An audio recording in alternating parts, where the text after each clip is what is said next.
Lolo, ano po yung maipaglilingkod ko? Meron ba kayong pampatigas, iho? Kanina pa kasi nagtitiis yung asawa ko. Ilang taon na po ba kayo, Lolo? Nang malaman ko kung ano ang magandang mairekomenda ko sa iyo. 72 na ako, iho. Ano ba yung magandang mairekomenda mo na pampatigas? Ano po ba gusto ninyo, yung may flavor o wala, Lolo? Buti pa 'to pero yung katabi ko parang tuod.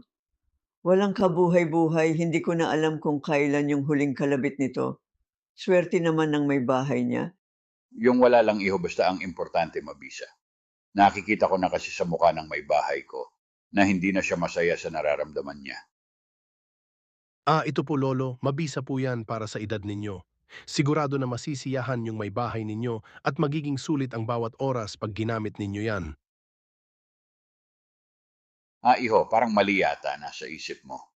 Yung kailangan kong pampatigas ay para sa pagtatae. Nag-alboroto kasi yung tiyan ng may bahay ko pagkatapos kumain ng ginataang tilapia.